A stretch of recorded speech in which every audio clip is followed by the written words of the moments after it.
cloud. Okay. Hello, my name is Min Sun-ji. I'm the Executive Director of Rocky Mountain Employee Ownership Center. We are very, very excited today to have two presenters, two co-owners from Namaste Solar, Jenna Stesvold and Sam Mason. We'll hear some presentations about where they are, how they got started, how they grow their companies, and we'll open that up, question and answers. Just for the meeting, please, if you have any question, just raise your hand, and so that we can actually have you ask question. All right, so Jenna, would you like to introduce yourself, and maybe Sam can follow the next? Yeah, sounds good. So good morning, everyone. Yeah, we're happy to be here. Thank you to the folks at the Rocky Mountain Employee Ownership Center for having us. We're excited to talk about one of our favorite topics, which is employee ownership. Yeah, so I'm Jenna Stesvold. I am the brand manager with Namaste Solar. I am a co-owner, and I've been with the cooperative for over 5 years now. And with me is Sam Mason. Sam, you want to introduce yourself? Sure. Hello. Sam Mason. As you see, I'm currently the commercial design team manager. I've played a variety of roles at Namaste Solar over the course of 11 years, and I am what's known as a boomerang, where I started first in 2007, left in 2010, and returned in 2015, and so my 11 years has not been concurrent, but I give some interesting perspective from the early days, if you will, of Namaste Solar. And that's something I'll just say is fairly unique to Namaste Solar in my perspective. We have a number of boomerangs, folks that leave the company for one reason or another, and then they come back to us. So it's part of our culture where we really encourage people to leave on good terms, and then we welcome them back with open arms, and often benefit as they come back to Namaste Solar with some fresh eyes. So yeah, let's dig in a little bit what we're going to talk about. And I guess before I get started, like Min Sun said, you're welcome to ask questions along the way.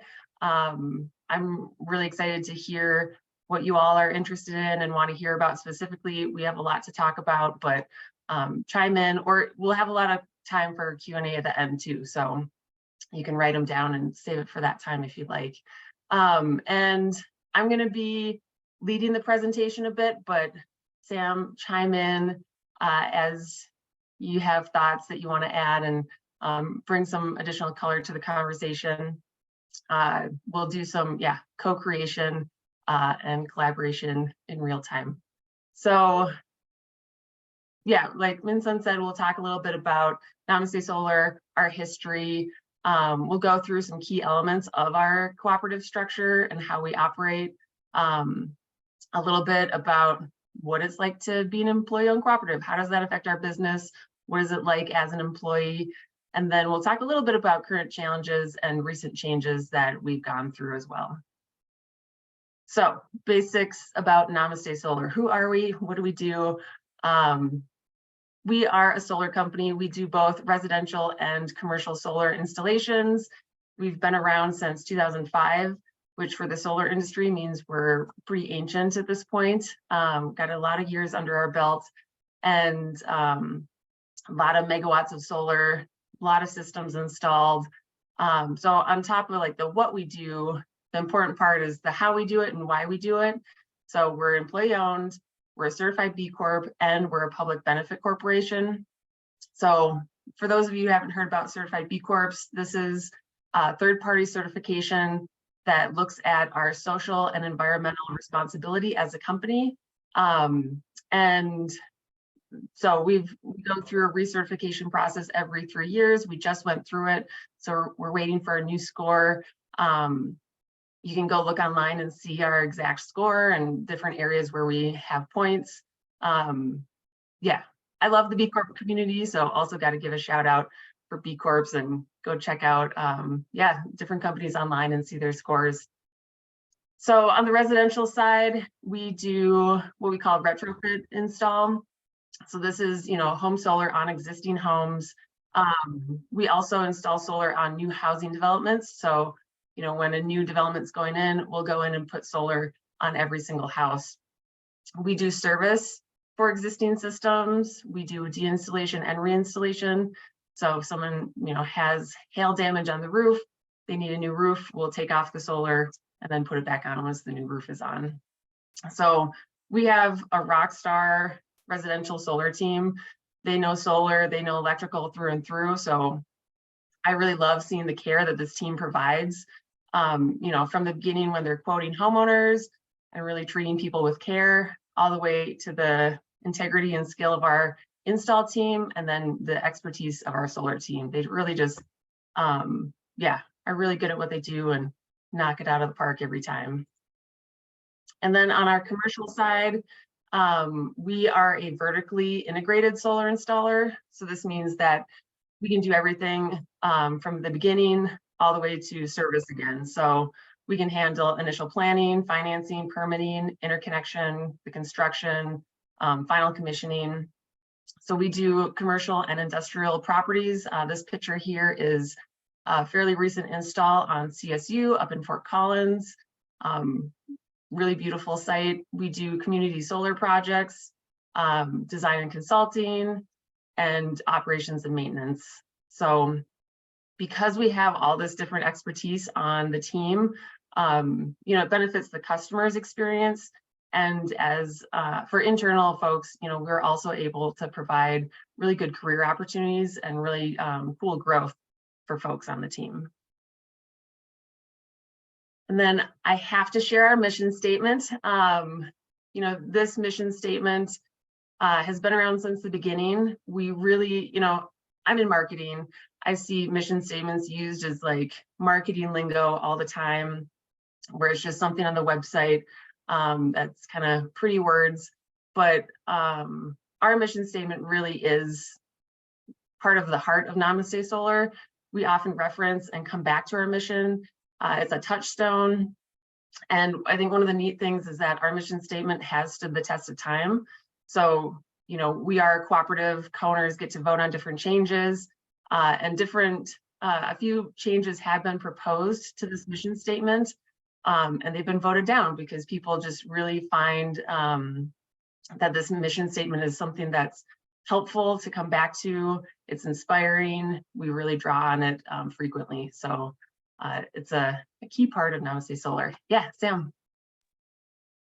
I'll just share one thing that I often share with new hire during new hire orientation is that when we reincorporated as a public benefit corporation, this mission statement became our public benefit. And what I highlight is the pioneer conscientious business practices as not just pretty language, but as actually we're required to uphold that mission as part of our founding documents, if you will. Yes, we are now legally responsible to uphold this mission. So thanks for adding that. All right, so we'll go through a brief history of Namaste Solar and how we got here. Many years ago. So one of our founders, Blake Jones, he used to work in the fossil fuels industry, and then he had a change of heart and spent 3 years in Nepal working on solar. And so that's where he got his start in solar. But then he came back to the US and really wanted to start a solar company here. So he connected with our other two founders, Ray and Wes, and they got to work mapping out what this company would be. And so they had a number of experiences in corporate America. They had experienced, being at a startup and what that meant for employees. And so they were determined to build something different. And one of the key focuses was on creating the largest impact possible for as many stakeholders. So they were looking at the employees, the customers, community, investors, environment, the whole package. And so that was really the foundation for Namaste Solar.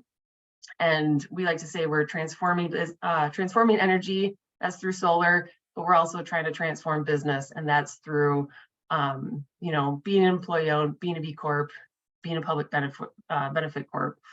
So when Namaste Solar started, we were employee-owned from the beginning, but at that time, it was more like a traditional company where the share price was determined by valuation periodically.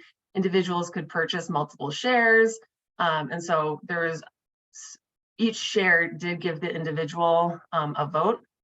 So that meant that you know, one individual could have multiple votes when it came time for co-owner decisions. And, you know, at the time, the group saw how that played out, how a few individuals could really swing a decision one way or the other. And that, you know, that impact didn't align with the intention of the group. And so, you know, there was always the desire for democratic decision making, and it just kind of took time to formulate a plan to, you know, make the structure align with that intention. So they got to work looking for a new model, and that was drafted. They had to figure out, you know, when changing the structure from people could own multiple shares to one share, they had to convert the existing shares, figure out how to do that. And so that all went down in 2010. And then the actual change went into effect on January 1st. Anything you'd like to add here, Sam? Yeah, the little story I wanted to share, and I'm just realizing if you had paid attention to my intro, I left right before this transition. So I had departed the Namaste, but I had been part of the conversations up until that point of that December time period. And one of the most impactful experiences I had at that time was in that paradigm of before January 1st, 2011, I had purchased as many shares as I could afford. And I, along with all the other co-owners of the company at a meeting, we stood in order of share ownership with the highest number of shares on one end of the room, and we wrapped around the other, and we looked around and could see where we stood in terms of actual power, if you will, voting power in the company. And there was a gap after the first three individuals where more than 50% of the company was owned at that place. And that really highlighted the discrepancy between this desire for democratic decision making, where we would sit in a room and all raise our hand on, you know, are we changing our office location? And it felt like one person, one vote, but that exercise really highlighted the difference and set the stage for the willingness to for the ownership to transition to the cooperative model we have today.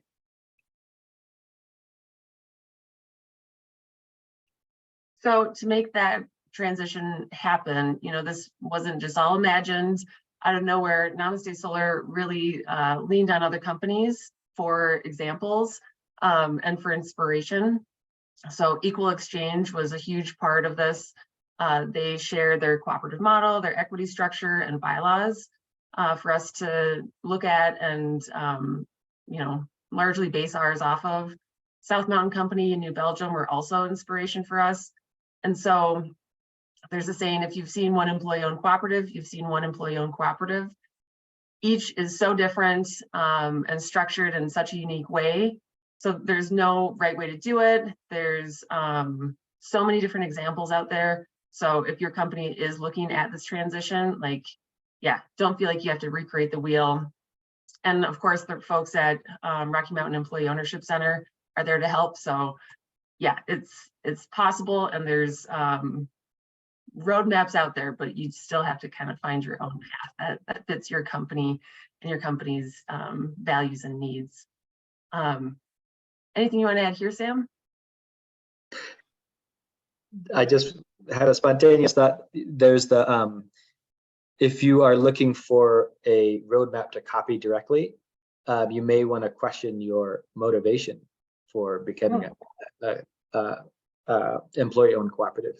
And I think that the desire to figure out your own path is kind of, in my humble opinion, maybe a prerequisite for that first step. Mm. All right, so some key elements. How are we structured? How do we operate? So first things, how do you become a co-owner at Namaste Solar?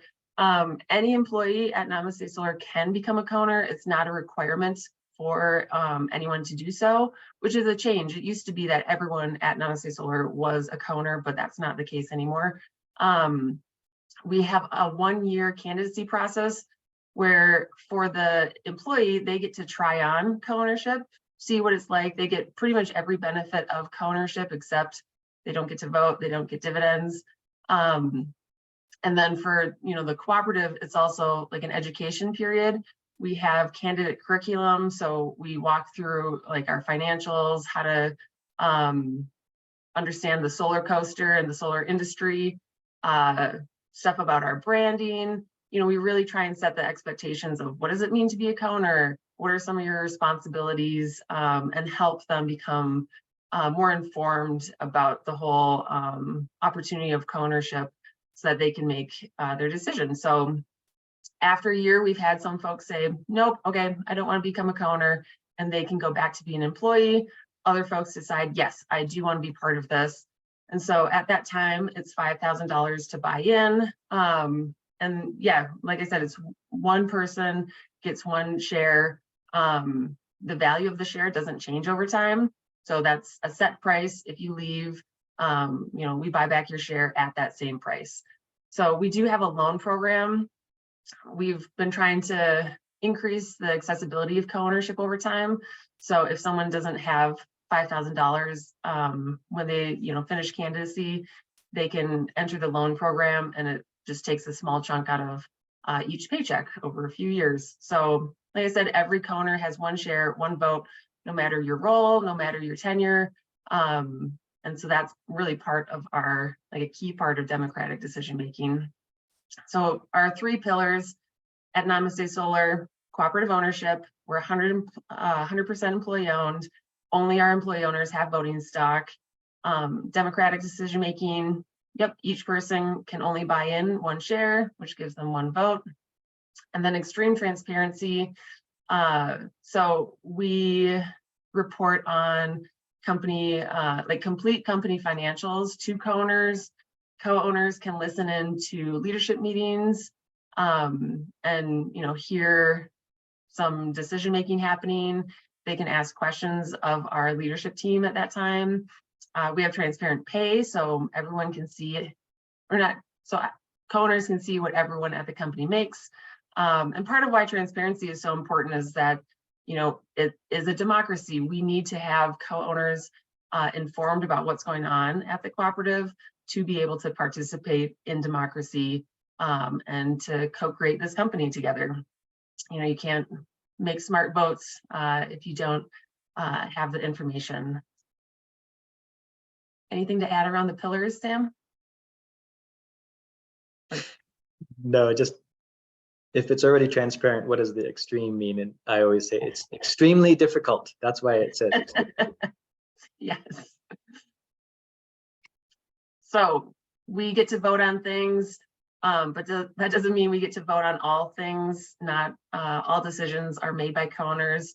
We still have a CEO. We still have managers who manage their team.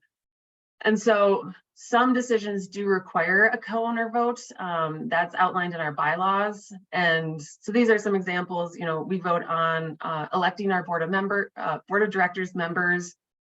We recently voted on changes to the makeup of our board of directors, like how many seats, whether they're internal, external, things like that. Our bylaws contain our core values. So we recently made some changes to our core values. So that had to be a co-owner vote because it was changing the bylaws. And we vote to make a share available for purchase. So when someone finishes candidacy and wants to become a co-owner, they got to go through a vote process, and we vote them in. And I don't think we've ever voted anyone down. So at this point, we've had a well-designed candidacy process so that you shouldn't get that far. Yeah. I would also like to add that electing members of the board of directors and also being eligible to serve on the board of directors is probably the most visceral experience of co-ownership available in my experience. Yes, you have served on the board. Twice, yes. Yeah. Yeah. Nice. Before the transition and then after the transition, I had two very different board experiences. And then I served as board chair for, I think, a year and a half, 2 years, which is like a whole other job on top of the day job. Yeah, so that is one of the benefits of co-ownership. And then, so yeah, there's the votes that are required to go to co-owners, or the changes, the decisions that are required to go to co-owners. But then other times we like to put like large policy questions to co-owners just to kind of engage the democratic machine and to get buy-in from the company. So here are 3 examples of just some of our recent votes that weren't required to go to co-owners, but did. So I talked about the loan option once you go through candidacy. And so that loan used to have interest and fees associated with it. But we're trying to increase equity and accessibility to co-ownership. So we actually had a vote to remove the interest and fees from the loan payment option. And that didn't have to go to co-owners, but we felt like it was important to do so. And I think it's fun to engage co-owners in that way. We also voted to select our designated company holidays. We voted on PTO changes. So those are both examples where the HR team, you know, they could have ownership of those decisions and just make the decisions and tell everyone, but they went through a process of proposing changes, providing options, bringing everyone along the journey of why this decision is being made, why these options are outlined as they are. So there's a lot of debate around some of the PTO changes, for example, and then it went to a vote. And you know, I think it's a really healthy process for us, and yeah, really a key part of our culture is that yeah, you bring people along the journey and engage co-owners in this way. So that kind of brings us to, yeah, what is it like to be an employee-owned cooperative? How does it impact the business?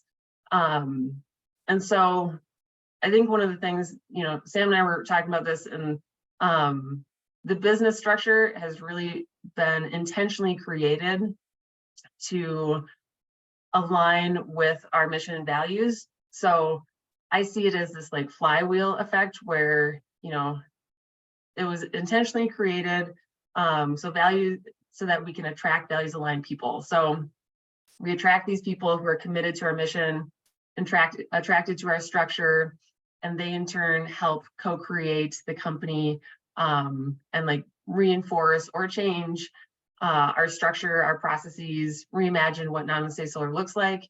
And this in turn attracts values aligned people.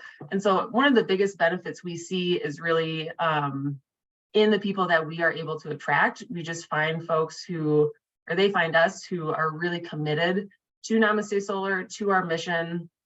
And so, you know, baking our culture into the structure just kind of helps reinforce that flywheel and keep things moving. But that's always been a huge strength of ours, is just like the people that come to work for us are really committed. And yeah, we benefit greatly from that. So I kind of talked about this a little bit, but you know, the decision-making process can take more time and be more burdensome. But in general, what we see is that, you know, because we engage people from across the company in these decisions, because we have these broader discussions, it helps inform decision-making. We get perspectives from the field, from the office, from commercial, residential, from marketing. You know, we really bring in all perspectives. And because we have these debates, have these discussions, what we find is that we do more work up front. It's hard to have, you know, some of these debates get pretty heated when you have 80 people in a room talking about changing a policy, changing core values. So that can feel hard. You got to do a lot of work up front to help guide these conversations in a helpful way. But because we go through that process, once the vote is done, once the decision is made, we find that it's less work to implement. So it's, you know, we feel like we just flipped it, where the work is up front instead of after the fact. And I think I really like seeing the distributed leadership at Namaste Solar. So, for example, I've led certain task forces to create change at Namaste Solar, and I love being able to be part of change in that way. So we see folks, in all different roles across the company, really taking ownership and being involved. And I think not only does this increase engagement, but we see it can really help develop new leaders. You know, people who are really passionate, who are really engaged, can step in a co-owner role and take the lead on large cooperative initiatives, even if they're not like a manager of a team, or if their job role isn't specifically putting them in that kind of position. So I really appreciate that. I have benefited greatly from that piece. And yeah, a little bit about like my experience coming in as an employee. I didn't really know about employee ownership or why it mattered when I first came here. I was like, oh, that's neat. And then over time, I really saw how impactful it is to Namaste Solar. You know, like I said, people are so invested in this company. They really care about the work. I've never worked someplace where people are so committed and so dedicated to the company. At first I was really taken aback. I was like, is this real? And then I found out how sincere folks really are, and how real it really is. And yeah, like I remember my first time going to the large co-owner meetings and just seeing these open debates play out, seeing people who, like an installer, from the field coming in and disagreeing with our CEO in this debate, and folks can do it in a respectful manner. It's really cool to see how it plays out. It's hard for sure, but I'd never seen such a large, healthy debate play out before. So that's one of the things I've benefited a lot from Namaste Solar, is just like learning how to have open disagreement and debate in a healthy way. It benefits us as a company, but also as a person. I appreciate learning that. And then I think, those in leadership positions do a really good job of, we call it bringing everyone along on the journey. So if you're going to propose a vote, you got to tell people why, you got to talk about the process, and fill people in so they can understand why the vote's being proposed, what the options are, what the impact will be. And then, extreme transparency. I thought it was so cool when I could listen into company leadership, hear the thought process behind decision making, see the company financials, and start really understanding like the ins and outs of how the company operates, and like just having that shared so thoroughly with me as an employee owner was really cool. So I didn't really know about employee ownership when I came in. I thought it was neat, but I'm a total convert now, now that I've seen the impacts. So a little bit about our current challenges. I didn't mean this to be glib. So we obviously have challenges, but a lot of them are really common challenges. Namaste Solar has seen a lot of growth recently. I was realizing that in the 5 years that I've been here, we've more than doubled in size. Obviously, remote work is a challenge for us, and maintaining culture with remote work. We have the common challenge of having a field team, having an office team, and navigating, the divide that can create. So those are some of our key challenges, and they're not unique challenges. And, Sam really helped point this out that, yeah, all companies have challenges and need to navigate change, but the unique thing about Namaste Solar is how our structure, how our processes, how our cultural norms help us address these challenges. So kind of like we've already touched on, discussions are out in the open. There isn't like a rumor mill operating, or if there is, that's quickly nipped in the bud because open discussion is encouraged. So that helps reduce misinformation, reduce potential resentment. We still have power dynamics. Our CEO is still the CEO, and I feel that difference. But when we have co-owner meetings, I think it's largely a cultural thing, but it feels way more flat than a typical meeting. Often we're sitting in a room in a circle together, or just because of the norms and how things are done, it helps it feel more flat, where I can speak up and say, I don't necessarily agree with this. What about this? And kind of encourage that debate and discussion. And then even if we don't all agree, even if my opinion, my preferred vote doesn't pass, I still get to feel like my thoughts were heard. I was part of that discussion, part of driving the final decision. But it's still hard if your vote doesn't pass, but it does help if you feel heard. So one of the things that Sam, you mentioned this, the extreme transparency piece. Everything is a double-edged sword. Transparency is great. I think it's really, really important. Like pay transparency really helps people advocate for themselves and have fair pay. It helps people just be informed about what's happening at the company, increases trust across the company. But there's a lot of questions. People, the more information you have, maybe the more questions you have as well. So there is a large burden for leadership to communicate thoroughly, continuously. So everything about our structure has the pros and cons.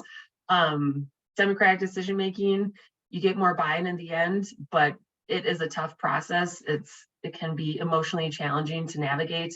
And even though it's a double-edged sword, I always think the pros outweigh the cons. It's just helpful to be aware of them. Anything you want to add here, Sam? No, that's it in a nutshell. It's the grand experiment is it's not a slam dunk, but do the pros over time outweigh the cons. And so far we've proved the model for 13 years since that conversion. Mm-hmm. Yep. So some of our unique challenges is that we're trying to make the company more equitable. We've been, which in the end has removed certain benefits of co-ownership. And we have the reoccurring question, what does it mean to be a co-owner? This is just an ongoing discussion. I've been here long enough that I've seen these conversations kind of cycle through. Sam's probably had this discussion many, many times over his tenure. So it's, what does it mean to be a co-owner is a constantly evolving question. And based on our size, based on our structure, it changes. And so we kind of have to continually ask ourselves, what does it mean? What are the benefits? Why are we doing this? And weigh those pros and cons. We have co-owners, we also have employees who are not bought in. And so that creates a difference that we're trying to be aware of. And, there's more communication to co-owners about financials, what's happening at the company. But, we're trying to figure out what's the right amount of communication for co-owners, for employees. So there's some tricky questions in that area. And then we're trying to figure out, how do you grow democratic decision-making as we grow in size? Like I said, I think when I started, we were just under 100. Now we're over 200 people at this company. And so that looks different when you scale decision-making. And I've heard from folks like Sam, I don't know how many folks were at the company when you started, but when you can all fit comfortably in a room and have a pretty open discussion versus a larger group. I was employee number 20, and we did all fit around one conference room, and we could vote on like the wall paint color because we were meeting weekly and as a group. 2007. So we're not voting on paint color anymore. We just can't, and that's one of those things where as we grow, the number of decisions brought to counters change, how discussion operates changes. So a lot of tricky questions in that area. And then the remote work and the cultural challenges brought by that. That challenge isn't unique. Most companies are struggling with that in some way, shape, or form right now. But this is from Sam. I thought this was super insightful. If how you conduct business is cooperative and depends in large part on relationship, and you don't have as many opportunities to build a relationship, how do you maintain healthy engagement in the cooperative? So that's these are some of the key challenges and questions that we're looking at right now. Yeah, Sam, what would you like to add? This is my current passion project, I suppose, is the if you remove your normal day-to-day interactions, it really highlights the underlying structure of and processes, and you can overcome a lot of shortcomings in structure and processes with over reliance on just relating to your team and to your colleagues. So when that was removed, it really shone a light on oh, do we have a structure that can support this without us all being in the room together? Mm-hmm. Yeah, I think an easy example of that is we have this cultural norm at Namaste Solar where we use a peace sign to mean agree. So if you're in a room with someone and someone's making a point that you're enthusiastic about, you agree with, you can kind of show support and throw up a peace sign. And I find it super helpful. And it's really nice when you're in a large group setting. I've been at BPM at our company meetings presenting to 100 folks, and you see some peace signs going up in the audience, and you're like, all right, I'm on the right track. People agree. I don't see that used as much anymore because we're not all in a room together as often.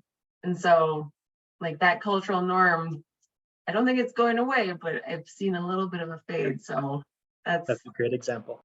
Yeah. And I love the peace sign. I love it. So that's our presentation. But I love questions. I really want to know what y'all are interested in. And yeah, we can dig in. And come say hi on camera. Yeah, by the time I got it, I have a question. So out of the 200 people that are employed there, how many are co-op members? We have about 70 co-owners at the moment, 65, 70. And of those owners, and I guess in terms of your culture, what is your, I guess, vision or mission about EDI, in terms of the amount of women and minorities that are co-owners in the organization? That's a good question. I don't have any numbers off the top of mind. I know at the company as a whole, we have about 18% women, 20, something like that. And a smaller percentage are BIPOC and minorities. I don't remember that number off the top of my mind, but that's something we're actively trying to improve on. And you talked a bit about, the kind of, I guess, differences between the outside workers and installers and the maybe in the office collar managers. What's the percentage of ownership, between those two groups? And is there, is there a big disparity there, in terms of the way decisions are made or want to be made? I think that's a great question. I too don't have the stats, but I do know that is a what does it mean to be a co-owner topic that comes up a lot. So the practical engagement as a co-owner tends to benefit those with sitting in front of a computer who can do more co-ownership type things. And so there is, I know, a discrepancy between the percentage of co-owners in the office roles versus field roles. And there's kind of a concerted effort to encourage those field roles to participate. This also leads to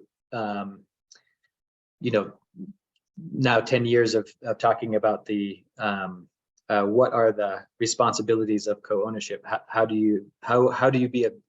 you be a good co-owner, and making sure that there's room for someone to be to excel at their role and think and make decisions in their day-to-day work as a co-owner as enough. So relieving the pressure of, like, you have to be part of a committee, or you have to lead something or start something or run a meeting. Those are not options if you're hanging from a roof in a harness. So that's a really good point. And one of the historical tricky things to navigate, particularly for a solar company, is that we have this field role and this office type role, and the way that you engage in co-ownership is different.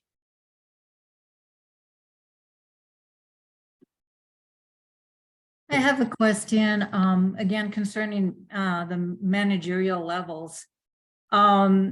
When you are developing these processes, how did you define, let's say, the decisions a manager would make versus what would go out in a democratic process?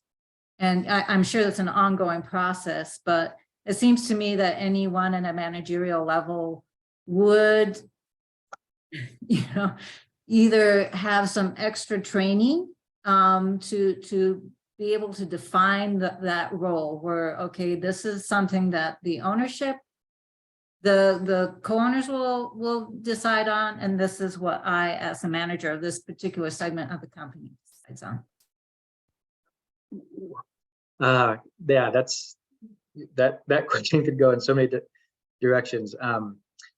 The first response is kind of a founding structure. It was peer review, and so there's kind of a there's culturally just a if you are at all unsure, review it with your peers, with your fellow co-owners, and that led to the development of a decision zone chart that we lovingly call. It is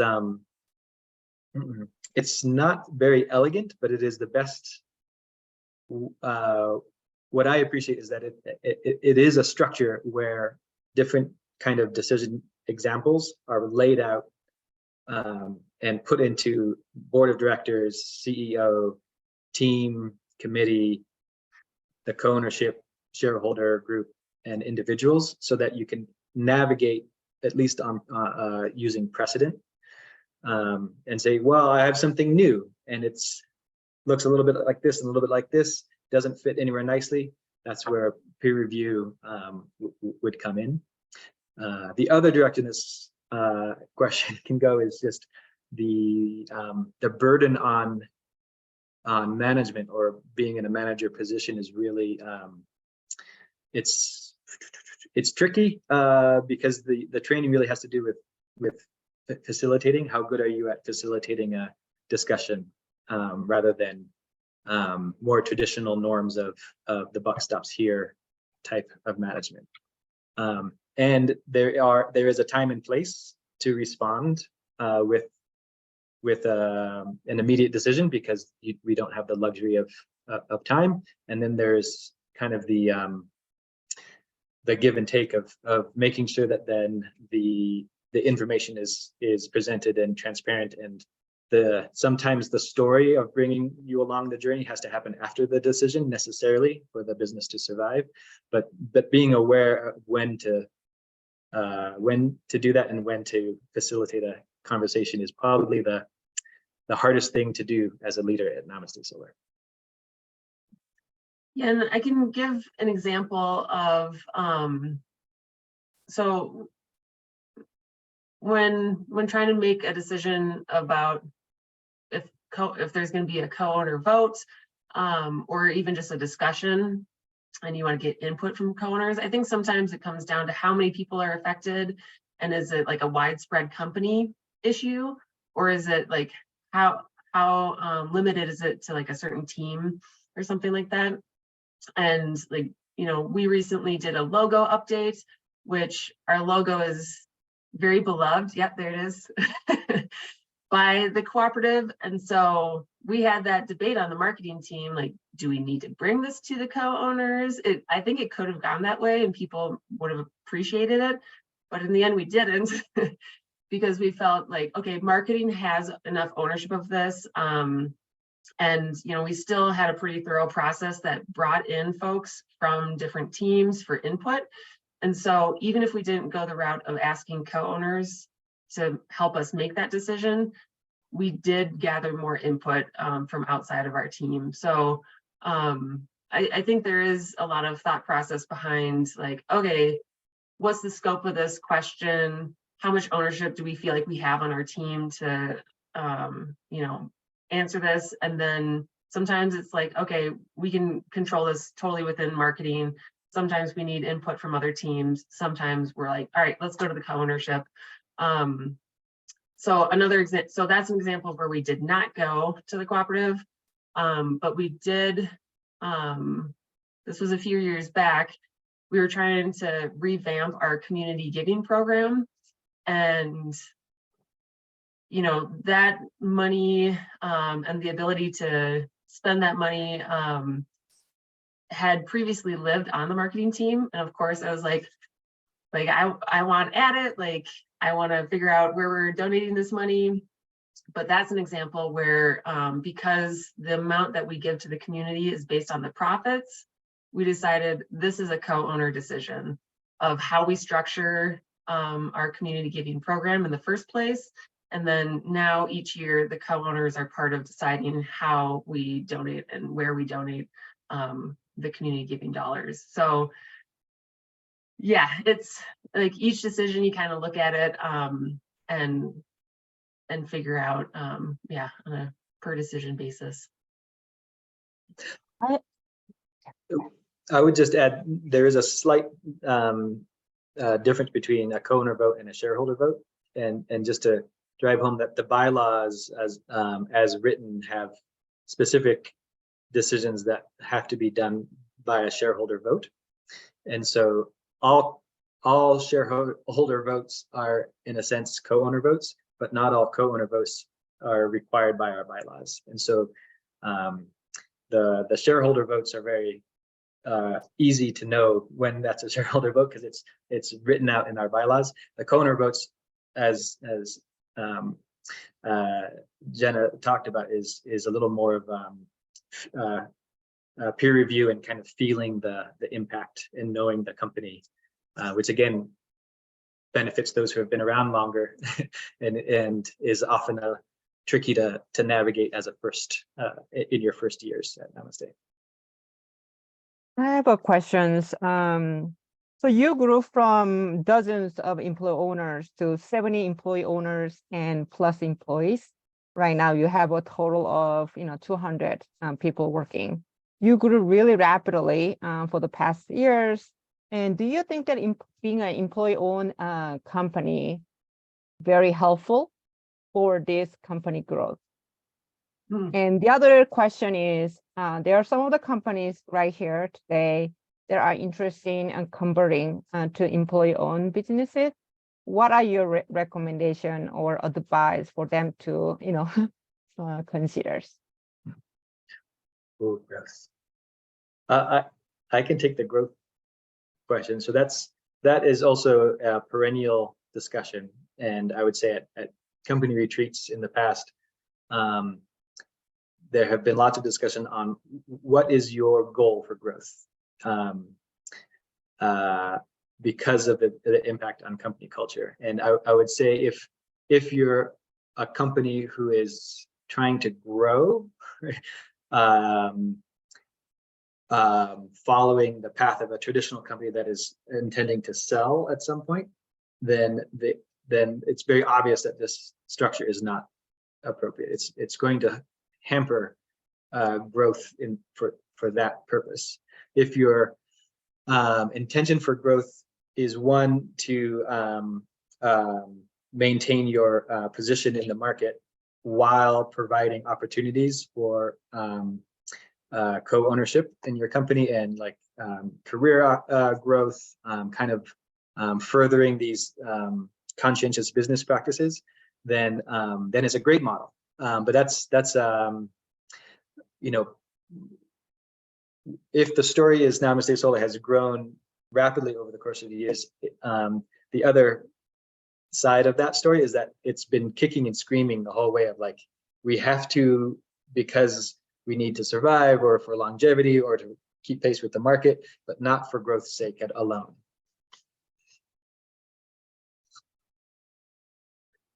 And then, yeah, I think the other question around advice, you know, that one feels a little hard for me since I popped in the middle of Namaste Solar's story. So I think my advice would be, yeah, talk to folks who have done it before, who've gone through the process, utilize Rocky Mountain Employee Ownership Center. They can really help with the nitty gritty of, you know, how to restructure. And then to Sam's point, yeah, have those internal discussions about the why, the impact, and, you know, what you want it to look like. And that's a great way to start, is having internal discussions, engaging your folks with the conversation around employee ownership. Great, thank you.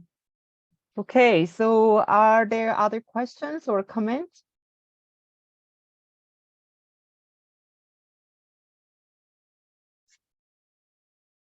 Nobody? Yeah, I have a question, and it may be a bit hard to answer, but it's about the fear of becoming an employee owner. I think that's probably our company's biggest hurdle. And I'm not sure you'll be able to answer it because you've always been employee owned, though, with a different model before the co-op ownership. But if you could deal with whatever experiences you have with, you know, new people looking at becoming owners. Mm.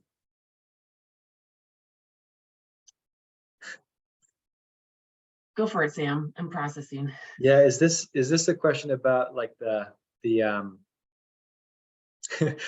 sorry, I also identify as a father, so I see a lot of everything through that lens. And this, I'm not sure if this is the question exactly, but it reminds me of the process of having an adolescent navigate making their own decisions versus what you know is best for them.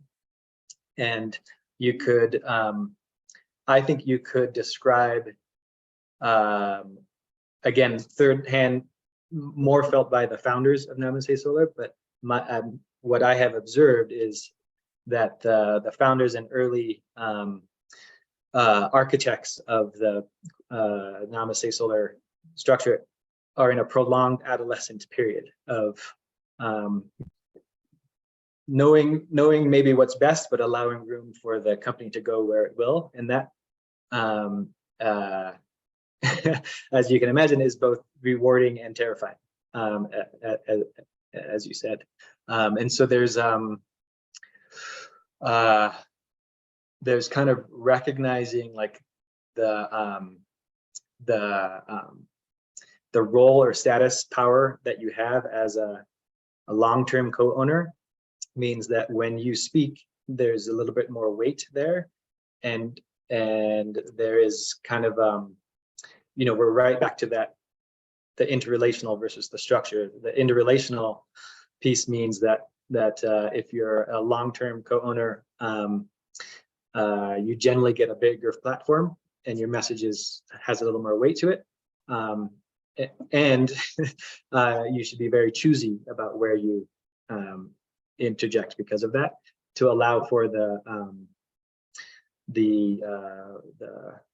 person who just came out of candidacy and is full of energy and wants to transform things, wants to make an impact, wants to put the thumbprint on, and there's kind of like creating that safe container for that energy and that enthusiasm. And that's, I think parents would recognize that as a thing. That's my response. Yeah, that's all helpful. I think my perception of the fear is probably more about, is becoming a co-owner worth the difficulty? Say I'm an employee now, and it takes enough of my time and bandwidth. Am I really willing to become a co-owner? Are the benefits going to be worth it, I guess? Yeah. Are they, Jenna? Yes, to me, yes. And that's, yeah, coming from someone who came into the company like very nonchalant about the employee ownership thing. I think what I've found is that, like I said, we attract people who are really committed to the company, committed to the mission. And so if you find those people and get them to join your company, employee ownership really gives them that opportunity to engage.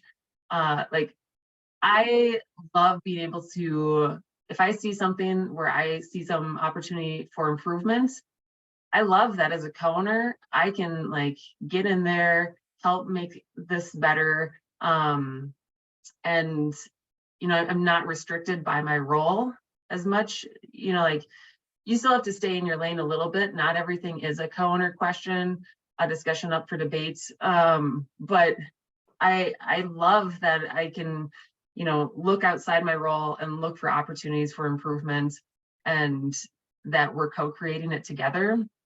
And I'll say that, like, I've never experienced collaboration like I have at Namaste Solar, where I think in the beginning, I was totally one of those enthusiastic people where I was like, all right, let me at it. Like, I got ideas, I got, and now that I have a little bit of tenure and a little bit of time coming hot out the gate, like, what I see is that I can come to the discussion and I can say like, hey, here's this thing I'm noticing.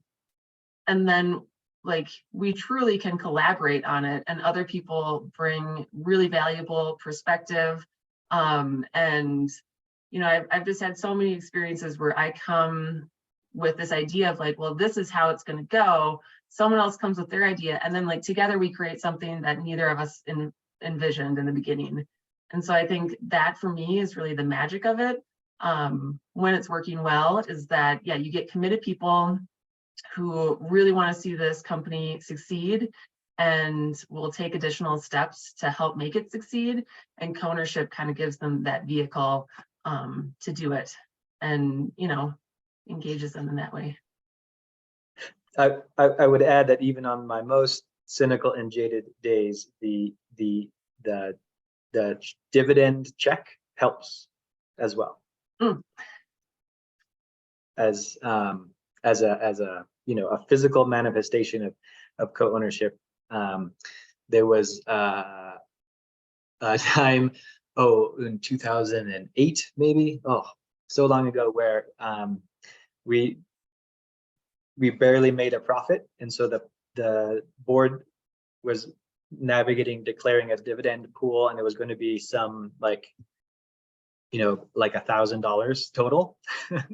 And I was like, let's all like give each other $100 bill, a nice crisp $100 bill, to take ourselves out to dinner, because we can celebrate the fact that we are sharing in the profit. Even if it's a small amount, it's worth celebrating that aspect of co-ownership. So that was I advocated to make it a ritual rather than just like, well, we don't really have enough to share this, but we made a profit.